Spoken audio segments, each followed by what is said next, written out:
Thank you very much indeed, and it's a particular pleasure for me from the far south to be here in the Glenties for this latest gathering of the Micheál Summer School, and indeed come from a parish, Rory, that long boasted an architectural gem in Christ the King Church.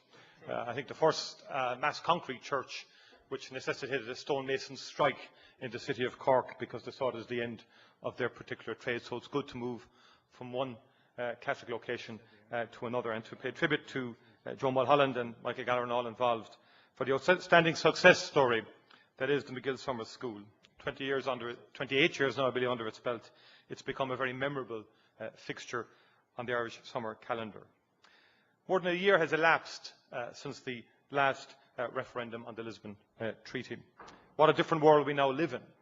And may I say that I don't intend to dwell on the last campaign, simply because I accept the outcome of the last referendum on the Lisbon Treaty. I accept that a majority of the people voted no. And we live in a democracy.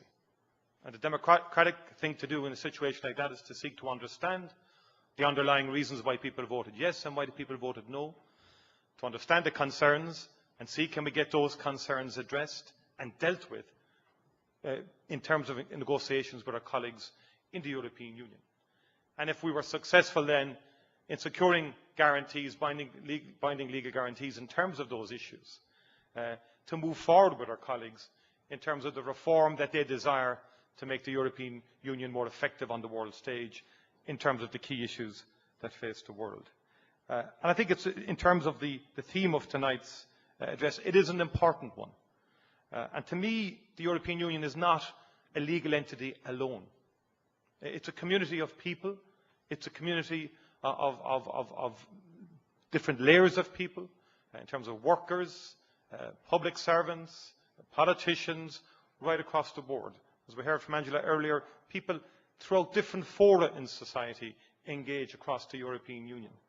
So I get a bit worried when I hear people saying, you know, they can't throw us out if we do this. I don't look at it all from that perspective, because it's much, much more than just legal formulae or a legal entity that we have to be concerned about.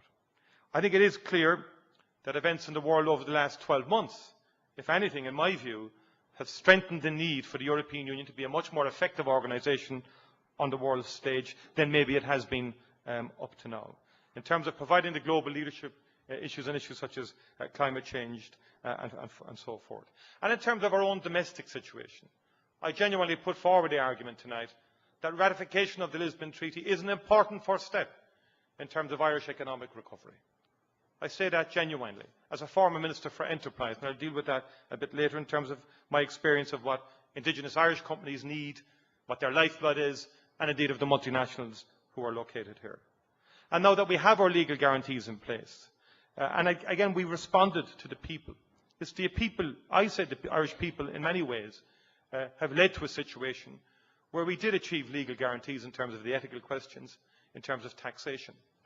And the taxation is very clear in terms of and you know, Patricia referred to Article 113, which deals with indirect taxation, does not deal with direct taxation or competency. And our guarantee could not be clearer. And our guarantee has binding legal effect once the Lisbon Treaty comes into effect. And it says that in the conclusions of all 27 member states. And the European Court would have to take regard of that conclusion of a council meeting where all 27 members unanimously agreed to give Ireland that absolute guarantee in terms of direct taxation, and in particular in terms of our situation, corporate taxation. This treaty reforms and strengthens how the EU works, and Ireland needs to be a part of it. At a time of unprecedented economic challenges, when jobs are scarce, voters are entitled to consider whether they will find prosperity at the edge of or at the heart of Europe. And that's a key point. And that is something that is exercising people's thoughts now as they consider this particular vote that is coming forward.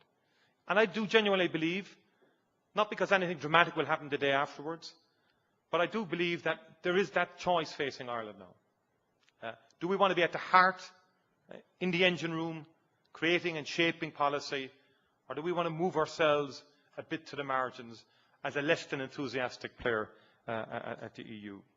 Last week, it was revealed that almost 15% of the loans given out by the European Central Bank to the European banking sector, 15%, went to Irish-based institutions.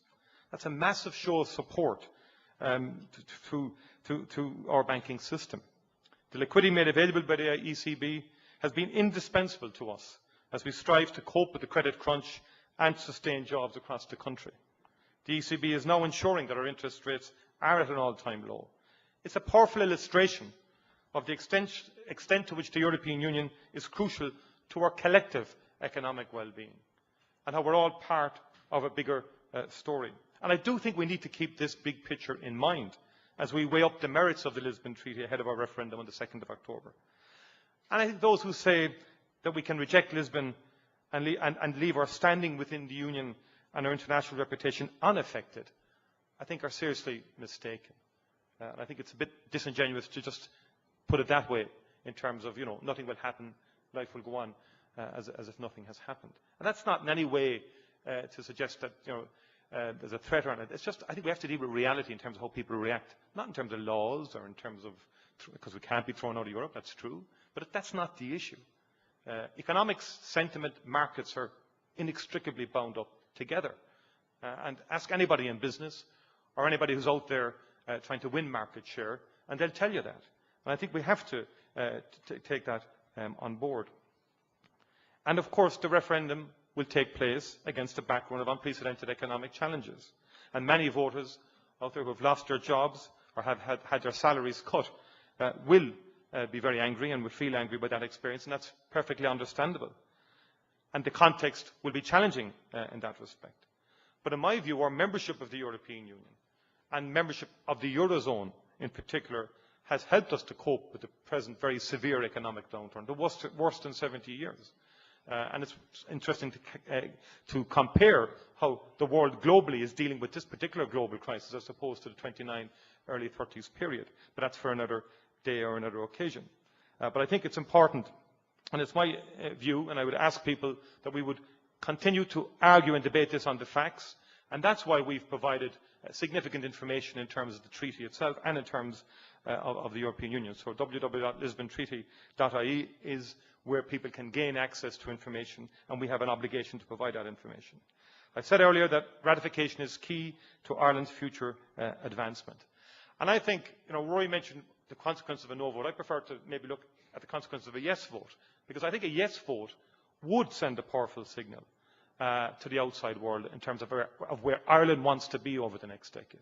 It would send a powerful message to foreign investors that we're fully committed to the European Union. And I've been to the headquarters of many multinationals all over the world, particularly in the United States. And the further you go, they're not into the specifics of Europe per se. But one of the biggest arguments we consistently made in every boardroom is that Ireland is the gateway to Europe.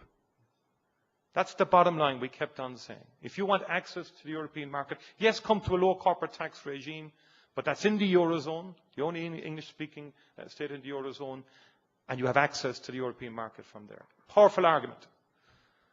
Let's not have the view that a vote against Lisbon won't have some impact on corporate thinking. Does it mean Ireland is moving a bit from the core of Europe?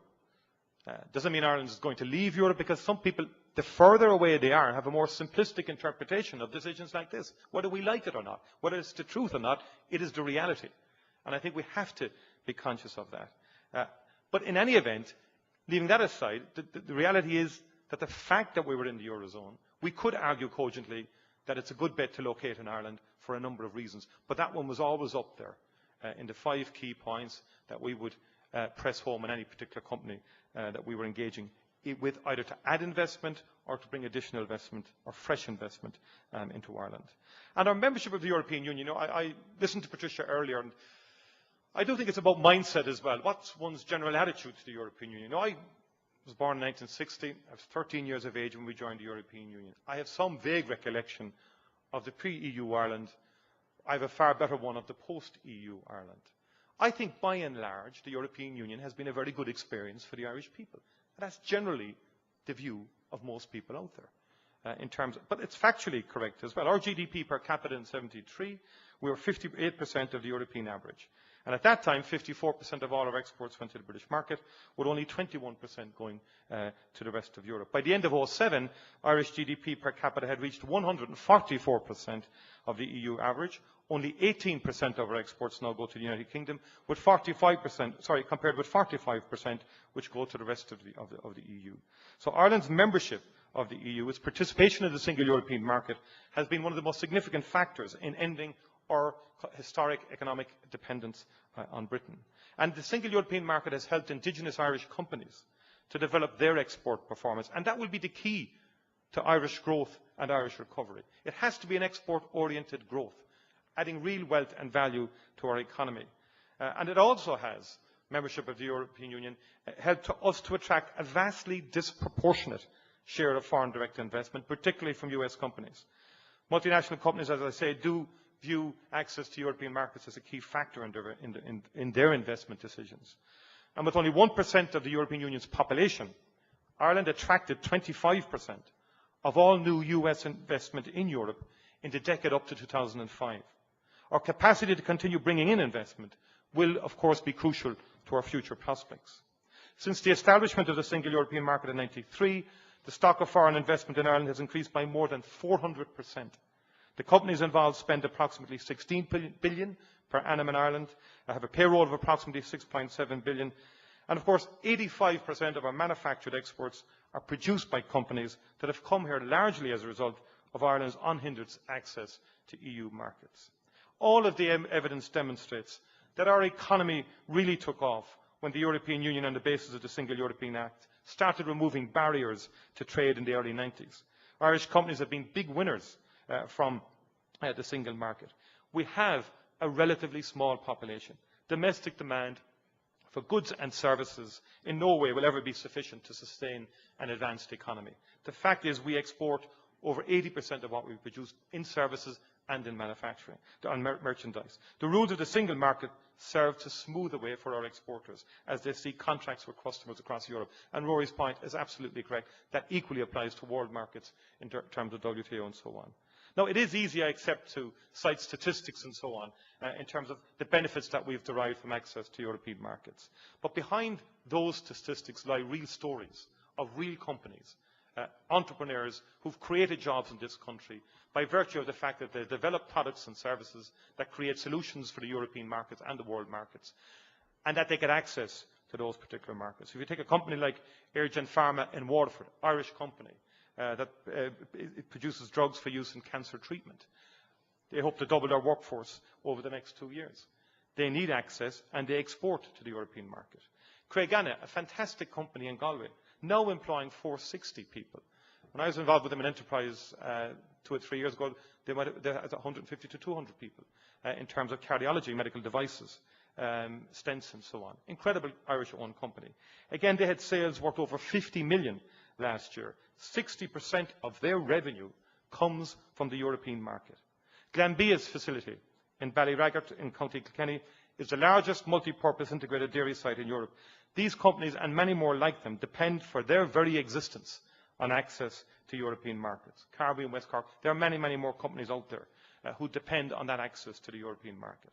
And on the multinational side, you have companies like Apple, Google, Microsoft, all who have European headquarters in Cork and Dublin, respectively. If you look at Apple, they now employ 1,400 people. Shared financial services, supply chain management for the EMEA region, all located in Cork. Access and a positive engagement by Ireland with the European Union is critical to their success. Be under no illusions about that. And we, as an Irish government, have worked with them in terms of their engagement with the European Union and with the institutions of the European Union. Google employs now 1,500 people in its European headquarters in Dublin. Half of them hold a master's degree. Their multilingual customer support and editorial group for Europe is based in Dublin. So is the company's European data housing structure and their online testing team. Their presence here has led to fascinating research. They're working with DCU, for example, to put the Book of Kells and George Washington's diaries up on the web. All of these companies, the point I'm making is, in terms of their staying in Ireland, in terms of bringing additional investment into Ireland, they don't come here because they like the climate. They come here because it's a country that has created the right environment for business and so on, in terms of the investment criteria, but critically, a country that is fully plugged into Europe. And it's my opinion that any signal that suggests we want to detach or move a bit back from the other 26 member states on what is, after all, a modest programme of reform, I think will send critically the wrong signal to companies of that kind. And in terms of the 12.5% tax, again, I've made that point about the legal guarantee. Again, I reiterate, it confirms that nothing in the Lisbon Treaty makes any change to the competence of the European Union in relation to taxation. That will be reassuring to those companies. In many ways, when we visited headquarters, they would ask the question, prior to Lisbon, by the way. They've asked the question for 15 years. Will the European Union change Ireland's corporation tax rate? I'm sure Rory remembers it when he's Minister for Finance. We can now say, actually, because of the guarantee that we've got, here it is in black and white, lads, 26 other member states unanimously saying we ain't going to touch Ireland's corporation tax rate. And that's what that says. It's actually an additional plus for us now in terms of endeavouring to hold on and win additional investment. A lot of other issues as well, of course. And these companies look at the long-term picture. They look 10 years out in terms of trends and so on like that. And so that's where Lisbon is important in that context, and it cannot be dismissed, particularly uncertainty. They hate uncertainty about a country or about any location that they're moving into. And we've got to remove uncertainty about Ireland and Europe and create a very certain position in terms of saying, without question, we're at the heart of it and we want to be at the heart of it into the future. When Jack Lynch led us into the European Union, I think he used a good word on the eve of our EU accession. He used the word opportunity, and he saw that as summing up the significance of Ireland going into Europe. I've listed some of success stories in companies and so on. They're thriving now because they're part of the world's biggest trading zone. And I don't see any Irish interest being served by turning away from Europe or going to the margin of Europe. I actually don't see an advantage economically in a no vote. I don't see it. And I haven't seen a cogent argument to suggest that there's any advantage in terms of economic advantage in terms of voting no. The other key point I would make is, what message are we sending? What was Lemass's vision all about? And Jack Lynch at that time. What it really was about was a country changing from being inward-looking to an outward-looking country. That was the fundamental mindset change, really, that opening up Ireland to the rest of Europe and aggressively seeking membership of the European Union was all about. And I was reading Tom Friedman's book recently, Hot, Flat and Crowded. And he does a fascinating, I think it's the first chapter, that deals with how inward the United States came post 9/11 and how damaging in many ways that was to America's self-esteem and America's image and the perception of America across the world. I would hate to think that we're at some sort of juncture in Ireland where we could be retreating back into ourselves, where there could be some inward sort of instinct. And I think that would be, in my view, an appalling wrong call to make. And I believe, in many ways, the decision facing us on October the 2nd is to reaffirm that we want to be an outward-looking country, to engage with others, negotiate with others, and work to advance the country in that context. And I think the fundamental raison d'etre of our joining and of the ideal of an ever closer union between the peoples of Europe was enshrined in the Treaty of Rome. And in our own white paper in 1972 on accession, Ireland committed itself to participate fully in the work of shaping its future political development. And Lemass said, as far back as 1962, that the Irish have a contribution to make to the accomplishment of the community's design for a new European society, and would wish to be given an opportunity of bringing our national qualities and potentialities to the service of this ideal in a spirit of loyal and constructive cooperation. And that is what we have striven to do during the 36 years of our membership, and in my view should continue to strive to do. There's been a significant evolution of the European Union since then, with the various legislation from the Single European Act, Maastricht, and so on. And at every stage of its evolution, Ireland has benefited from the Union's advances. And in my view, now is not the time to stop the clock or turn back the clock in relation to Ireland. And I think we've cut, and Rory dealt with very eloquently where Europe has come from, what the origins of the formation of the European Union was all about. In my view, if you look in the immediate aftermath of World War II, incredible devastation across Europe, incredible dislocations of peoples, populations, raw savagery. It has been an incredible success story, the European Union, and we perhaps need to remind ourselves of that from time to time. And Europe now, yes, some people question, if you like, the evolution that I just quickly went through in terms of the institutional evolution of Europe. But in my view, Europe now is much more than a common market, and for good reason. Because a common market would be fine in a world where there are no significant political choices to be made. A common market would have had nothing to say when Russia and Georgia came into conflict last August. A common market would have had the offer in the face of energy security concerns that could disrupt the supplies that heat our homes and power our factories. A common market would have no role to play in assisting developing countries or in undertaking humanitarian missions or vital peacekeeping actions like the recent Irish-led operation in Chad. And a common market would have nothing at all to say about climate change. And a common market would be likely to neglect the rights and equality agenda embedded in the Charter of Fundamental Rights. And by the way, in terms of the Lavelle judgment, Lavelle actually underpins the collective right to action. And Lavelle could not have happened in Ireland. Why? Because we had statutory provision for a minimum wage, which they did not have in Sweden. And there's been a lot of misinformation about those three judgments, Ruford, Viking and Lavelle. There are very substantial rights emanate from those judgments in their own right. And I think that, but more importantly, the Charter of Fundamental Rights. I would defy anyone to say to me that it doesn't advance the cause of workers across Europe, and in particular workers in Ireland. It's very clear in terms of the collective right to bargaining and so on, in terms of protection of part-time workers, in terms of women at work and so on. It's a very good underpinning. It's far better than what's there now, and it gives statutory underpinning to all of that. The reality is, in my view, and Rory has said this, that the demands of the world today demand a more effective and efficient European Union, and not least, of course, in the area of climate change. And I've heard about two coughs already, Noel, so I'm very conscious of that. But just to say, sorry, very gentle coughs, yeah. And I won't go through everything, but just to say simply this, that and there's no domestic political message in this, but the future is green to a certain extent. And again, the climate change agenda is a very important one economically. So you're talking Lisbon and the economy. Lisbon is the first treaty where climate change gets a specific mention. At the request of the Irish government, and we put in that specific competency, gave the European Union that specific competency on climate change. Now already we have quite a significant number of Irish companies who are emerging on that front. And I think that EcoChem is one, BMS in Longford in terms of water treatment solutions and so on like that. Tremendous opportunity in terms of economy, job creation and so on. And Europe is leading the climate change agenda. I would make a point, I think it was made earlier, in terms of what's the attitude to the European Union today. And I think we have questions about that. I think there needs to be a genuine re-engagement by Ireland and the Commission and Europe in terms of where the European Union is going. It's grown in many ways since '72. It's older and it's bigger. It is much to its credit. But perhaps ours is the generation maybe that Yeats had in mind when he penned his memorable poem, What Then? And might he have been thinking of today's Europe when he wrote, "The work is done, grown old, he thought, according to my boyish plan.